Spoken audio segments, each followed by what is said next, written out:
નાણાકાર્ય. સામાન્ય રીતે નાણાને સ્પર્શી બાબતો અંગેના કાર્ય. નાણાં કાર્યમાં 1950 પહેલા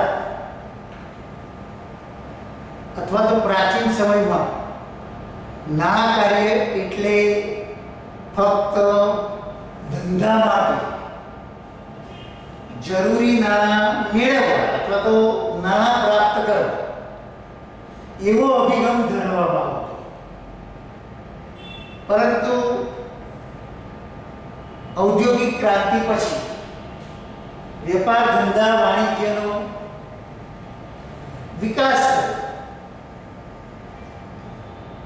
અને નાણાં કાર્યના દ્રષ્ટિકોણ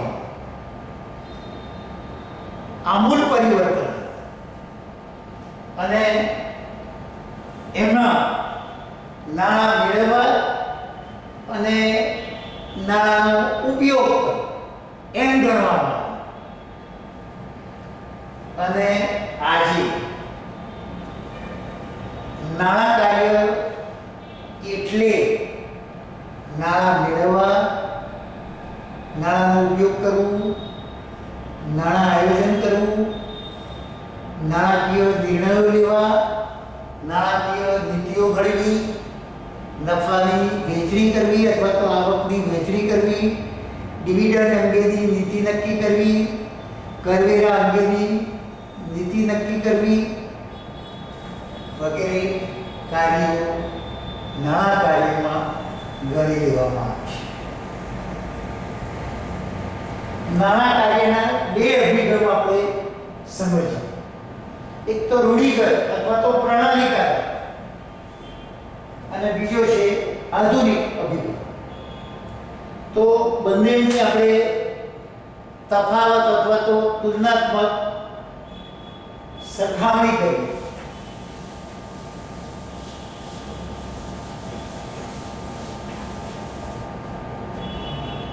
અર્થ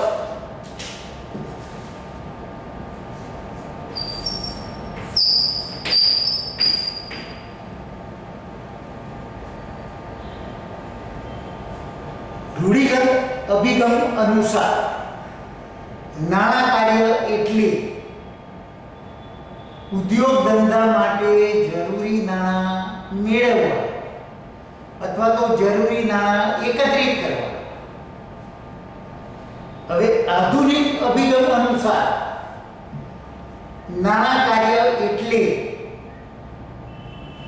જરૂરી નાણાં મેળવવા અને તેનો અસરકારક ઉપયોગ. તો પહેલો તફાવત.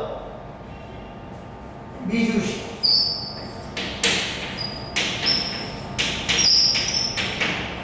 કાર્યક્ષેત્ર. રૂઢિગત અભિગમ અનુસાર નાણાં કાર્યનું કાર્યક્ષેત્ર સીમિત છે, મર્યાદિત છે. ફક્ત નાણાં પ્રાપ્તિ સાથે જ આ અભિગમ સંબંધ ધરાવે છે. આધુનિક અભિગમ વિશાળ કાર્યક્ષેત્ર છે. એમાં નાણાંની પ્રાપ્તિ ઉપરાંત નાણાંનો ઉપયોગ બંને બાબતોનો સમાવેશ થાય છે. ત્રીજું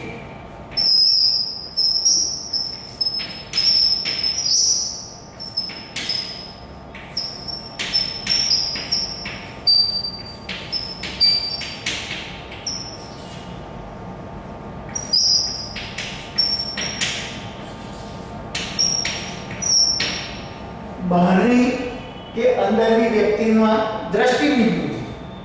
તો એમાં સામાન્ય રીતે રૂઢિગત અભિગમમાં બાહ્ય પક્ષકારોને ધ્યાનમાં લેવામાં આવે છે. ધંધાના આંતરિક પક્ષકારોને ધ્યાનમાં લેવામાં આવતા નથી.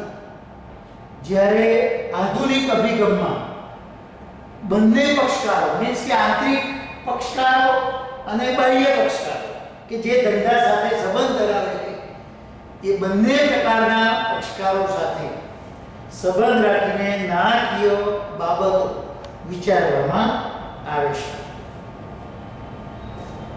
ચોથું,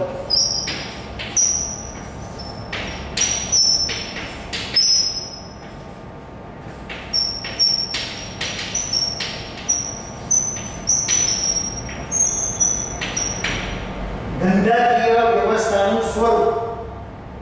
ધંધાકીય વ્યવસ્થાનું સ્વરૂપ સામાન્ય રીતે રૂઢિગત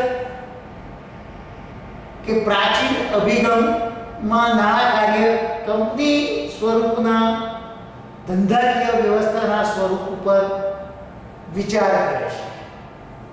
જ્યારે આધુનિક અભિગમ પ્રમાણે વૈયક્તિક માલિકી અથવા તો એકાકી વેપારી ભાગીદારી પેઢી, સંયુક્ત હિસ્સાવાળી કંપની, સહકારી મંડળી એમ બધા જ પ્રકારના ધંધાકીય એકમોની નાણાં વ્યવસ્થાનો વિચાર કરવામાં આવે છે.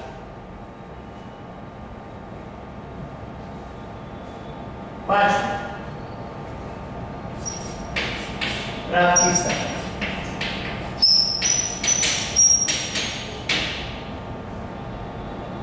રૂઢિગત કે પ્રાચીન અભિગમમાં ફક્ત નાણાં પ્રાપ્તિના લાંબા ગાળાના પ્રાપ્તિ સ્થાનોનો વિચાર કરવામાં આવે છે. જ્યારે આધુનિક અભિગમ પ્રમાણે ટૂંકા ગાળાના અને લાંબા ગાળાના એમ બંને પ્રકારના પ્રાપ્તિ સ્થાનોનો વિચાર કરવામાં આવે છે. છઠ્ઠું,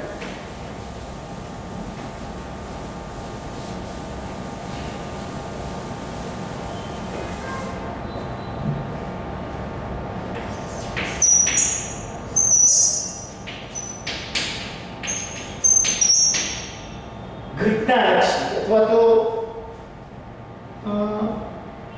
સર્વગ્રાહી. પ્રાચીન અભિગમ સામાન્ય રીતે બનાવલક્ષી અથવા તો ઘટનાલક્ષી છે. દાખલા તરીકે કંપની સ્થાપવાની હોય, કંપનીનું સંયોજન કરવાનું હોય, પુનઃરચના કરવાની હોય, તો આવા સંજોગોમાં રૂઢિગત અભિગમ સામાન્ય રીતે એને કારણે ઉદ્ભવતા પ્રશ્નો ઉપર ભાર મૂકે છે. જ્યારે આધુનિક અભિગમ પ્રમાણે સર્વગ્રાહી અભિગમ છે. સામાન્ય રીતે મહત્વના બનાવો ધંધામાં બનતા હોય, રોજબરોજના નાણાકીય પ્રશ્નો અને તેના ઉકેલ ઉપર ભાર મૂકે છે. આગળ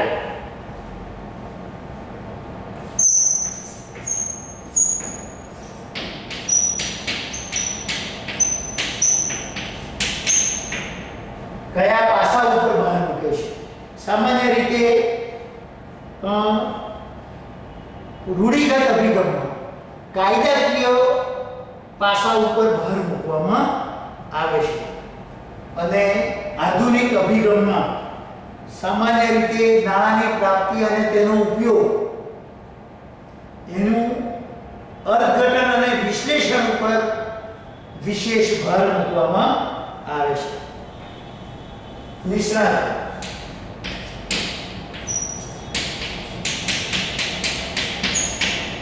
સામાન્ય રીતે નાણાં પ્રાપ્ત કરવા માટે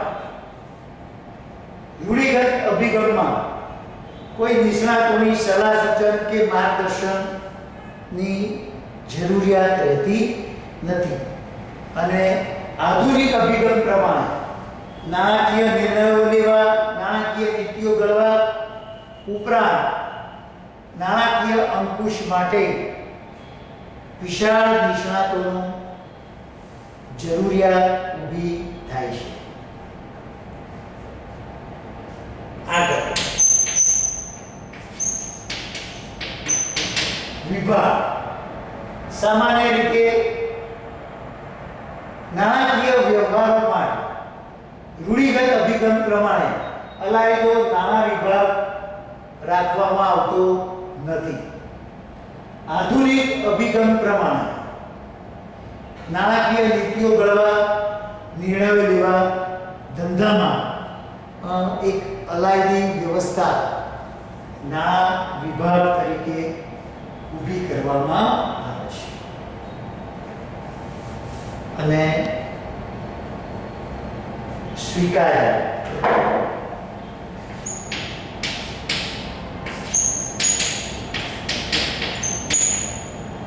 રૂઢિગત કે પ્રાચીન અભિગમ સર્વ સ્વીકૃત નથી. જ્યારે આધુનિક અભિગમ નાણાંની પ્રાપ્તિ, નાણાંનો ઉપયોગ, નફાની વહેંચણી, ડિવિડન્ડ નીતિઓ વગેરેના અનુસંધાનમાં સર્વ સ્વીકૃત છે. તો આ નાણાં કાર્યના પ્રાચીન વિચારસરણી અને આધુનિક વિચારસરણી.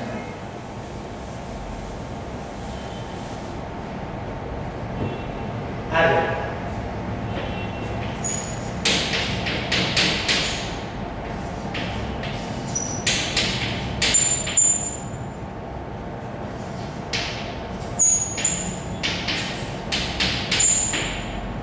ઉદ્દેશ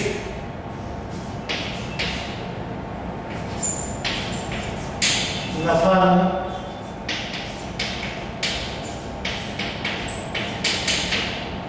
મહત્તમીકરણ, સંપત્તિનું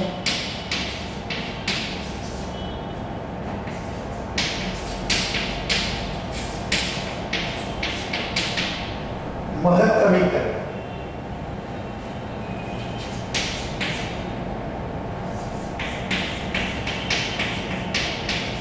રોકાણ પર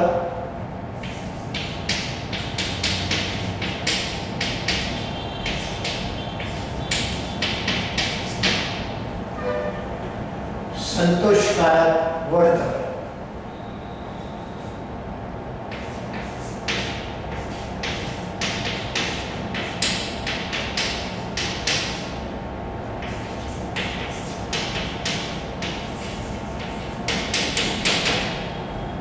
મિલકતોનો મહત્તમ ઉપયોગ. સામાન્ય રીતે નાણાં સંચાલનના મૂળભૂત બે ઉદ્દેશો છે. નફાનું મહત્તમીકરણ કરવું અને સંપત્તિનું મહત્તમીકરણ કરવું. ઉપરાંત બે પેટા ઉદ્દેશો છે. રોકાણ ઉપર સંતોષકારક વળતર મળવું અને ધંધામાં જોડાયેલ વિવિધ મિલકતોનો અસરકારક ઉપયોગ.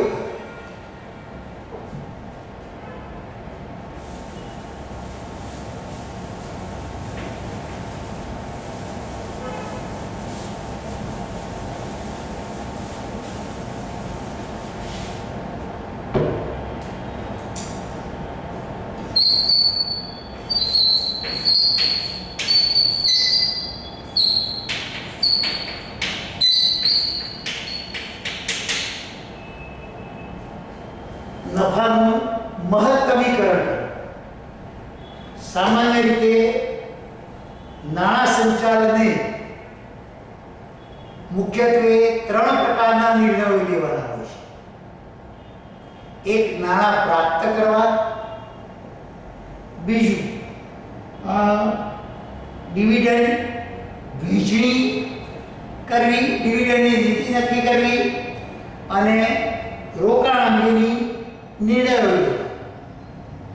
આ ત્રણેય પ્રકારના નિર્ણયો ધંધાના ઉદ્દેશો અથવા તો ધંધાના હેતુને ધ્યાનમાં લઈને નક્કી કરવામાં આવે છે, જેથી ધંધાના ધ્યેય અથવા તો ધંધાના ઉદ્દેશ સરળતાથી સિદ્ધ થઈ શકે. સામાન્ય રીતે ધંધાના માલિકનું વધુમાં વધુ આર્થિક કલ્યાણ થાય એ રીતે ધંધાના ધ્યેય, ધંધાના ઉદ્દેશો નક્કી કરવા જોઈએ. ધંધાના માલિકનું આર્થિક કલ્યાણ કેવી રીતે થાય એ અંગેના બે ધોરણો છે. એક તો નફાનું મહત્તમીકરણ થાય અને સંપત્તિનું મહત્તમીકરણ થાય તો જ ધંધાના માલિકનું આર્થિક કલ્યાણ વધુ થયું તેમ કહેવાય. સૌથી પહેલું નફાનું મહત્તમીકરણ. સામાન્ય રીતે ધંધાકીય એકમોની સ્થાપના નફાના આશયથી કરવામાં આવે છે. નફો મુખ્ય છે. જો ધંધો છે ત્યાં નફો છે, પરંતુ નફાનું મહત્તમીકરણ મીન્સ કે વધુમાં વધુ નફો ગ્રાહકોના શોષણ દ્વારા ન મેળવી શકે. સામાન્ય રીતે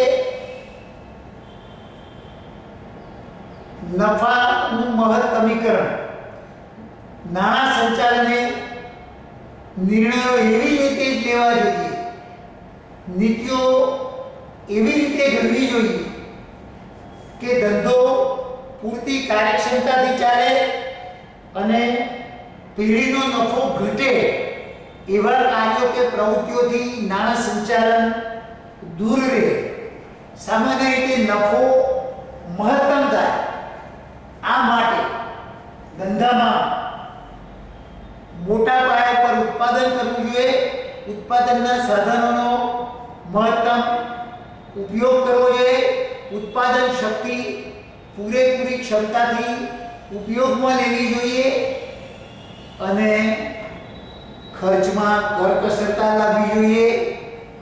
ખર્ચ ઉપર અંકુશ રાખવો જોઈએ તો સામાન્ય રીતે નફાનું મહત્તમીકરણ થાય એમ કહેવાય અને એ દ્વારા ધંધાના માલિકની આર્થિક કલ્યાણ વધુ થયું તેમ કહેવાય. સામાન્ય રીતે નફાના મહત્તમીકરણનો ખ્યાલ એ પૂર્ણ હરીફાઈનું પરિણામ છે. જો કે બજારમાં હવે પૂર્ણ હરીફાઈ ભાગ્યે જ જોવા મળે છે. અત્યારે બજારમાં અપૂર્ણ હરીફાઈ પરવર્તે છે. તો આવા સંજોગોમાં સામાન્ય રીતે નફાના મહત્તમીકરણનો ખ્યાલ સ્વીકારવામાં આવતો નથી. બીજી એક બાબત એવી છે કે સમાજમાં જુદા જુદા વર્ગના લોકો વસે છે. તેમની આવક અને સંપત્તિમાં વિશેષ કરીને અસમાનતા પ્રવર્તે છે. હવે આવા સંજોગોમાં સાધનોની કાર્યક્ષમ ફાળવણી થાય છે અને સમાજ વધુ સમૃદ્ધ બને છે. તો ત્યાં આગળ આ ખ્યાલ વિરોધમાં જાય છે. ત્રીજી બાબત કે નફાનો ખ્યાલ અસ્પષ્ટ છે. નફો કયો ગણવો, કયો લેવો, કરવેરા પહેલાનો લેવો, કરવેરા પછીનો લેવો, કુલ નફો લેવો કે ચોખ્ખો નફો લેવો, એ અંગેની કોઈ જ સ્પષ્ટતા નફાના મહત્તીકરણમાં રજૂ કરવામાં આવેલી. ચોથી બાબત, આ ખ્યાલમાં સમયના પરિબળને અવગણવામાં આવે છે. સામાન્ય રીતે નફો ક્યારે કેટલો મળે એ બાબત ધ્યાનમાં લેવામાં આવતી નથી. મીન્સ કે નાણાંના સમય મૂલ્યને અવગણવામાં આવે છે. બે જુદી જુદી યોજનાઓ હોય, એક સરખું મૂડીરોકાણ હોય, એમાંથી એક સરખી આવક થતી હોય, છતાં પણ કેટલીક વાર જુદા જુદા સમયે જુદી જુદી જે આવક થાય છે એનું મૂલ્ય એક સરખું છે તેમ કહેવાય નહીં. પાંચમી વાત, આવકમાં અચોક્કસતા અને જોખમના પરિબળને સામાન્ય રીતે ધ્યાનમાં લેવામાં આવતું નથી. પાંચમી બાબત, મહત્તમ નફો થાય એટલે ધંધાના માલિકનું વધુ આર્થિક કલ્યાણ થયું તેમ કહેવાય નહીં. કેટલીક વાર ધંધામાં કુલ નફો વધુ થયો હોય પરંતુ ધંધાના માલિકને શેર પર ઓછું વળતર પણ મળે તો એવા સંજોગોમાં ધંધાના માલિકનું આર્થિક કલ્યાણ સંપત્તિ અથવા તો નફાના મહત્તમીકરણના કારણે વધુ થયું તે કહેવાય નહીં. બીજી બાબત,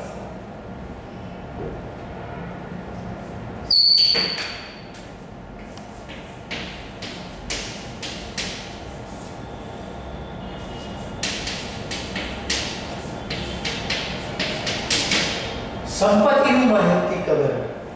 સામાન્ય રીતે નફાનું મહત્તમીકરણ થાય તો ધંધાના માલિકનું આર્થિક કલ્યાણ વધારવામાં અથવા તો વધુ થયું તેમ કહેવાય. પરંતુ નફાના મહત્તમીકરણમાં સમય મૂલ્યને અવગણવામાં આવ્યું છે. એની ખામીઓ દૂર થાય એટલા માટે સંપત્તિનું મહત્તમીકરણ એ ઉદ્દેશ સ્વીકારવામાં આવ્યો.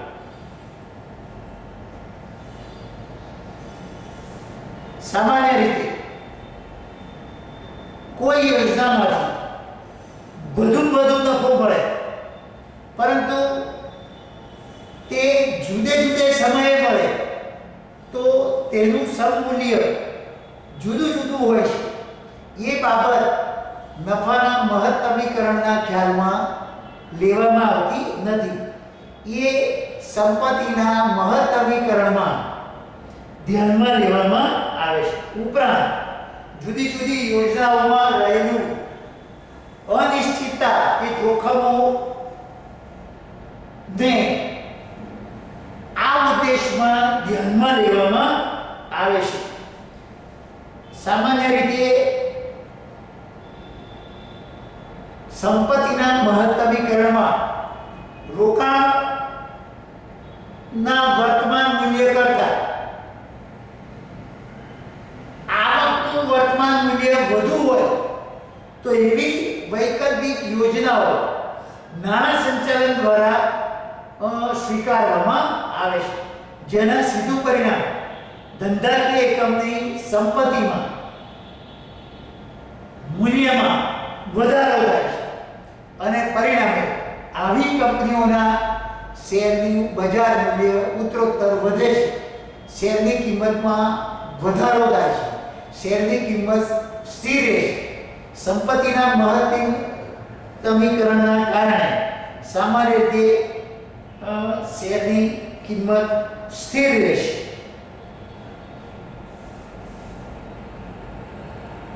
એમાં ધંધાના માલિકના આર્થિક કલ્યાણના મહત્તમીકરણ સાથે આ ઉદ્દેશ સુસંગત છે કે જેમ એકમનું મૂલ્ય વધે, જેમ એકમની સંપત્તિમાં વધારો થાય તેમ તેના શેરની કિંમતમાં વધારો થાય છે. બીજી એક બાબત, આ ઉદ્દેશ ગુણવત્તા અને જથ્થા બંને ધ્યાનમાં લેવામાં આવે છે. ત્રીજી એક બાબત, સમય મૂલ્યને ખૂબ જ મહત્વ આપવામાં આવે છે. સામાન્ય રીતે સમય મૂલ્ય એટલે અમુક સમય બાદ જે નાણાં મળવાના છે તેનું આજે વર્તમાન મૂલ્ય, એને સમય મૂલ્ય કહેવાય.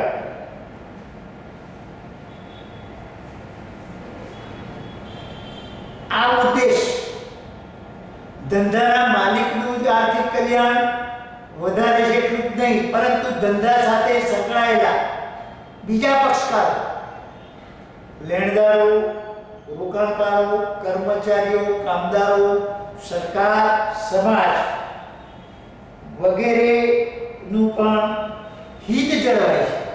એમના હિતોમાં ઉત્તરોત્તર વૃદ્ધિ થાય છે અને સામાજિક જવાબદારીની જે ભાવના છે એનું ઇમ્પ્લિમેન્ટ થાય છે.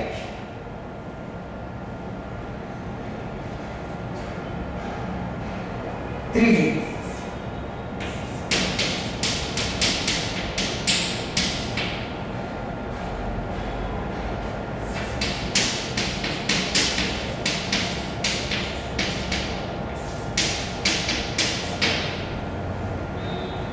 રોકાણ પર સંતોષકારક વળતર. સામાન્ય રીતે ધંધામાં જુદા જુદા શેર હોલ્ડરો દ્વારા પોતાની બચતનું શેર સ્વરૂપે રોકાણ કરવામાં આવે છે. આ રોકાણ પર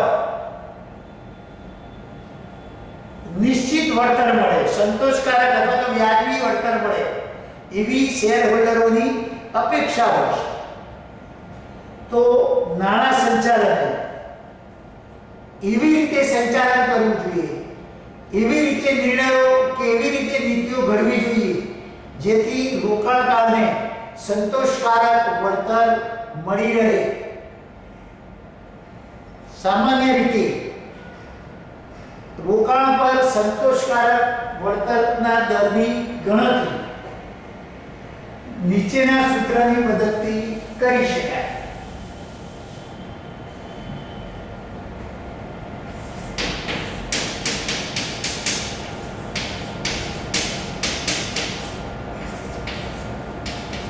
રોકાણ પર વળતરનો દર બરાબર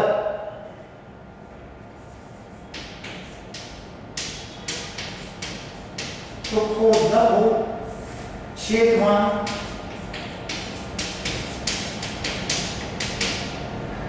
કુલ રોકાણ. ચોખ્ખો નફો છેદમાં કુલ રોકાણ. હવે ચોખ્ખો નફો સામાન્ય રીતે કરવેરા બાદ કર્યા પછીનો અને કુલ રોકાણ એટલે કુલ મિલકત. આ સૂત્રની મદદથી રોકાણ ઉપર વળતર સામાન્ય રીતે સંતોષકારક કે વ્યાજબી વળતર સૂત્રની મદદથી શોધી શકાય. ઉપરાંત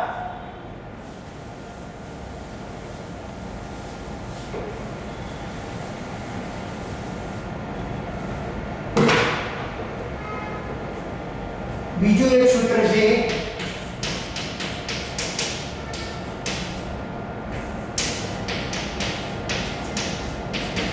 રોકાણ પર વળતરનો દર બરાબર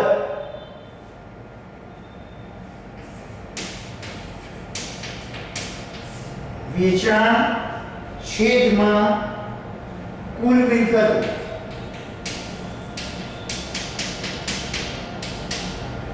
ગુણ્યા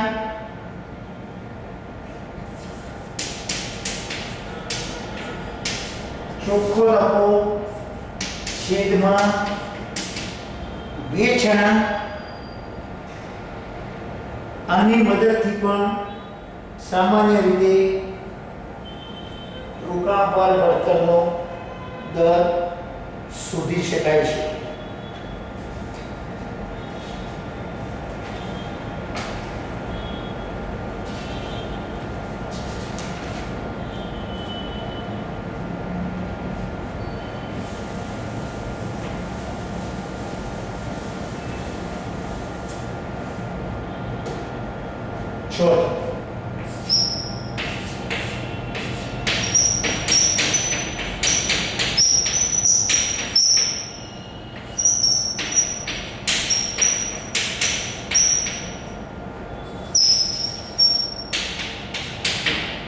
મિલકતોનો અસરકારક ઉપયોગ કરવો. સામાન્ય રીતે ધંધામાં શ્રમ કરતા યાંત્રિકરણને વધુ મહત્વ આપવામાં આવે છે. ધંધામાં જોડાયેલી જે સ્થિર કે કાયમી મિલકતોનો વધુમાં વધુ ઉપયોગ થાય, એની ઉત્પાદન શક્તિનો વધુમાં વધુ ઉપયોગ થાય, પરિણામે વધુ ઉત્પાદન થાય, મોટા પાયા પર ઉત્પાદન થાય, એકમ દીઠ ખર્ચ ઓછો આવે, પરિણામે વેચાણ કિંમત ઓછી નિર્ધારિત થાય અને માંગમાં વધારો સર્જી શકાય.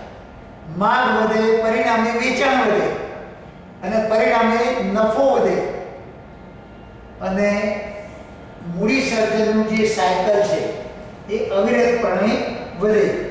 તો મિલકતોનો અસરકારક ઉપયોગ થાય તો એનું સીધું પરિણામ છે મૂડી સર્જનની માત્રા ધંધાકીય એકમમાં વધે છે. સામાન્ય રીતે ધંધાના જુદા જુદા વિભાગો છે. એ બધા જ વિભાગો સામાન્ય રીતે પોતપોતાની કાર્યક્ષમતા દેખાડવા વધુ પ્રયત્ન કરે તો ઓવરઓલ ધંધાની કાર્યક્ષમતા ઊંચે જાય છે. બીજી એક બાબત કે વધારાના ખર્ચ ઉપર અંકુશ રાખવો જોઈએ, જેથી રોકાણ પર વળતર વધે છે. તો મિત્રો, આ નાણાં સંચાલનના બે પાયાના ઉદ્દેશ, નફાનું મહત્તમીકરણ અને સંપત્તિનું મહત્તમીકરણ, અને બે પેટા ઉદ્દેશો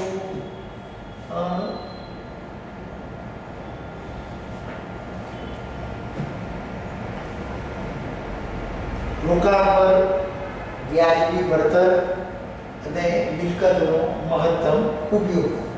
તો અહીં આપણે પહેલું જે યુનિટ છે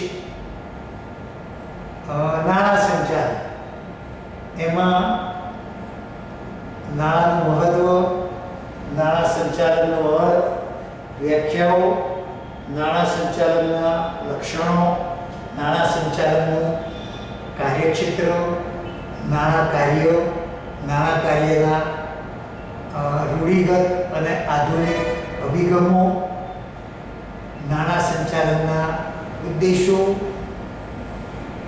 નાણાં મેનેજરની ભૂમિકા અથવા તો નાણાં મેનેજરનો ફાળો